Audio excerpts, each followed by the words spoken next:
Skywatch Media News for October 3rd, 2019. The new Madrid fault is coming to life these days. And much like the Cascadia seismic fault, this one poses a series of potentially serious concerns for people living along the 200-mile-long high-risk zone. On the morning of September 30th, a swarm of earthquakes struck southeastern Missouri, occurring within a span of 5 hours, with 3 happening within 1 hour. Since that time, this region has experienced at least 9 very shallow tremors of 4 to 6 miles in depth. Back in the early 19th century, the new Madrid fault was hit by some of the largest earthquakes in history. The movement of the earth was so powerful that it rang church bells in Boston, and it shook New York City, located over 1,000 miles away. Following a large rupture in the fault, the Mississippi River was forced to run backwards for many hours, which devastated the forests of this region. Back then, this part of the country was sparsely populated. But today, millions of people live in the cities of St. Louis and Memphis, making this zone one of the biggest concerns for FEMA. In November 2008, the federal government issued a warning that a significant earthquake in this zone could result in the highest economic losses in the United States. The report predicted widespread and catastrophic damage across 11 states in the Midwest and in the South. Not only would a major earthquake severely affect the infrastructure, but it would result in thousands of fatalities.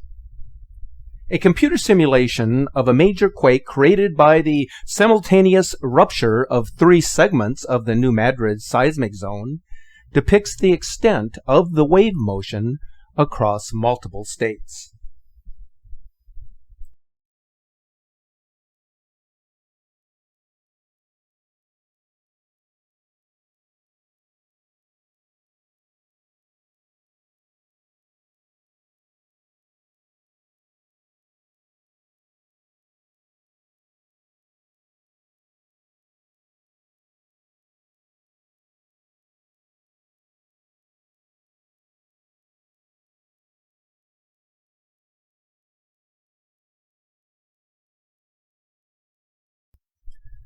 What this agency report has shown is that catastrophic damage would occur across a vast portion of the United States, involving at least 8 states, in a scenario that involves a magnitude 7.7 earthquake along the New Madrid fault line and the Wabash Valley seismic zone. A quake of this strength or larger would result in significant structure collapse and the shutdown of water distribution and transportation systems across interstate boundaries. There is also the probability that additional damage will occur in states that are further from the new Madrid seismic zone, such as those that border the East Tennessee seismic zone. The states that would be the most severely affected would include Tennessee, Arkansas, and Missouri, noting that the cities of St. Louis and Memphis would be severely impacted.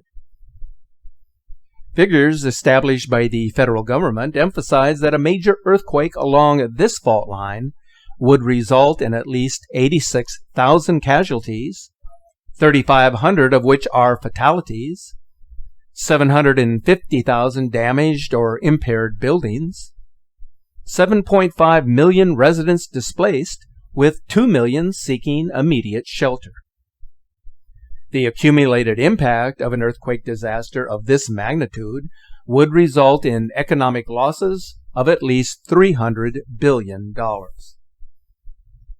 These are serious figures that are being made public by the Federal Office of Disaster Management in an effort to address a situation that in all likelihood will occur at some given time along the new Madrid fault.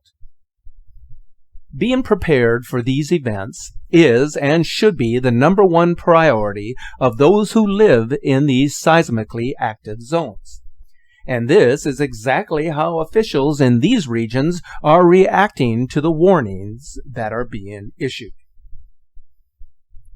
In May of this year, an exercise called Shaken Fury 2019 was conducted by a number of communities in the new Madrid Zone on how to prepare and respond to a sudden and massive earthquake. The exercise, which included FEMA, involved the 7.7 earthquake scenario along the southern end of the fault that would directly affect the states listed here. The purpose of the exercise was to establish informational sharing practices in the event of a sudden earthquake, to consolidate local, state, and federal response efforts, and to validate the aid resource planning capabilities. According to the USGS records, the series of earthquakes happening more than 200 years ago were in the 7.0 or higher magnitude range. So if a repeat of a similar magnitude strength were to occur now, it would be devastating. This is because any building not already designed to resist earthquakes today would be severely damaged. In addition, any communities located in counties that border major rivers that flow through the fault zone would become susceptible to liquefaction, which means the solid ground above the water table would give way, allowing the loose sandy soil and water to rise, thus becoming like a wave of quicksand in a scene that is surreal.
In terms of the response surrounding the probability of a seismic event similar to the 1811-1812 earthquakes, the likelihood of a repeat in the range of 7.5 or 8 on the scale stands at roughly 10%, whereas the probability of an earthquake of magnitude 6 or larger may be closer to 40%, in which case the chances of a large magnitude event along the New Madrid Fault grows more probable with each passing day.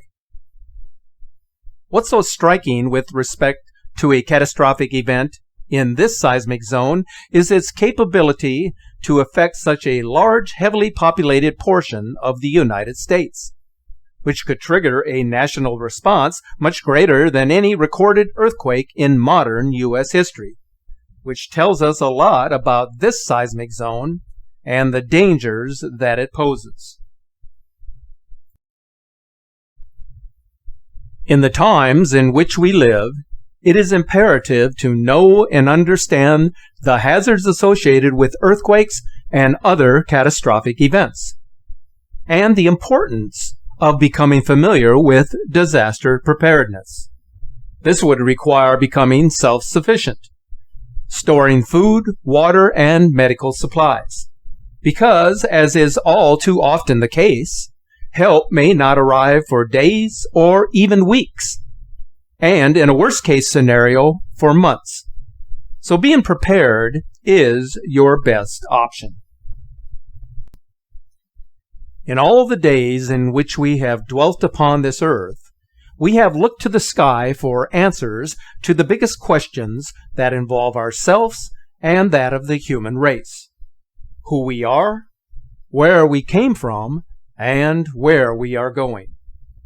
That day will come. It will shine upon us like the morning sun, catching the light of truth and understanding. Thanks for watching.